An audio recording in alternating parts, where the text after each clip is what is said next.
जय माता दी। 10वां अध्याय।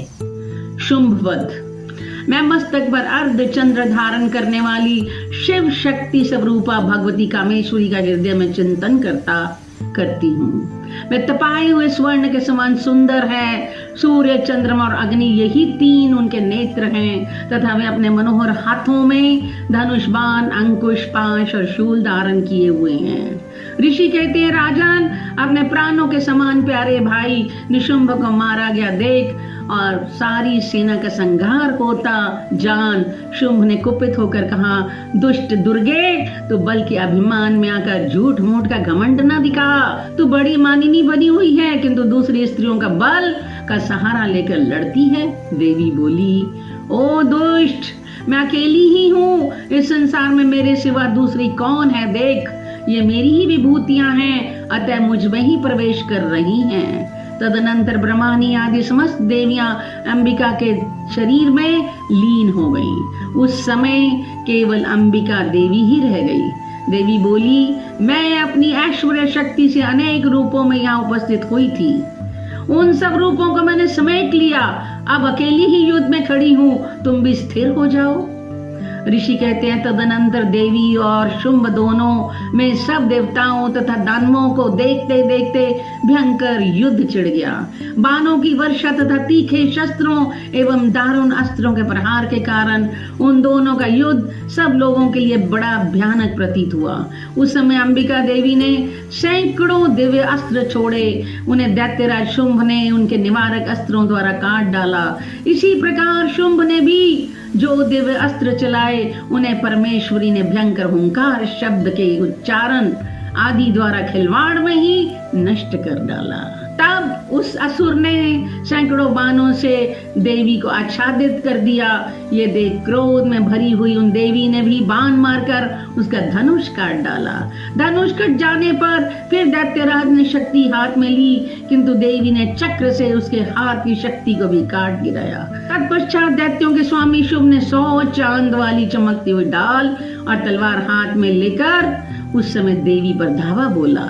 उसके आते ही चंडिका ने अपने धनुष से छोड़े हुए तीखे बाणों द्वारा उसकी सूर्य किरणों के समान उज्जवल ढाल और तलवार को तुरंत काट दिया। फिर उस दैत्य के घोड़े और सारथी मारे गए। धनुष तो पहले ही कट चुका था। अब उसने अंबिका को मारने के लिए उद्यत हो भयंकर मुद्गर हाथ में लिया। उसे आते देख देवी ने अपने तीक्ष्ण बाणों से उसका मुद्गर भी काट डाला। इस पर भी वह असुर मुक्का तान कर बड़े वेग से देवी की ओर झपटा।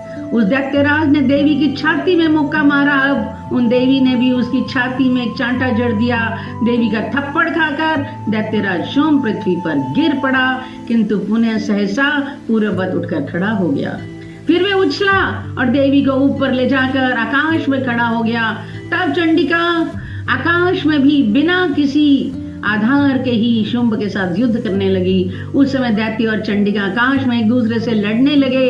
उनका वह युद्ध पहले सिद्ध और मुनियों को विस्मय में डालने वाला हुआ। फिर अंबिका ने शुंभ के साथ बहुत देर तक युद्ध करने के पश्चात उसे उठाकर घुमाया और पृथ्वी पर पटक दिया। पटके जाने पर पृथ्वी पर आने के बाद वह दुष्ट आत्मा दैत्य पुनः चंडिका का वध करने के लिए उनकी ओर बड़े वेग से दौड़ा। तब समस्त दैत्यों के राजा शुंभ को अपनी ओर आते देख देवी ने त्रिशूल से उसकी छाती छेद कर उसे पृथ्वी पर गिरा दिया।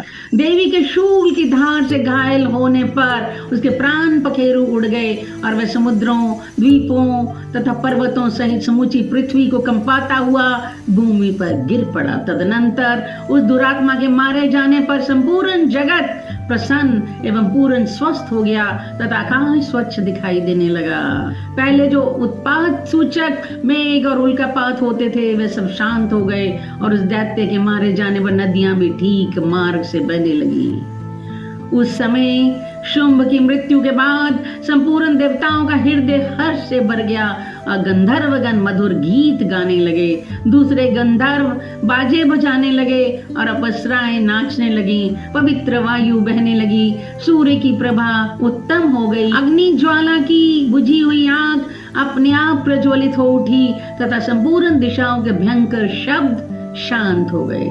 इस प्रकार श्री मार्कंडे पुराण में सवर्णिक मनवंतर की कथा के अंतर्गत देवी महात्म्य में शुंभवध नामक 10वां अध्याय पूरा हुआ।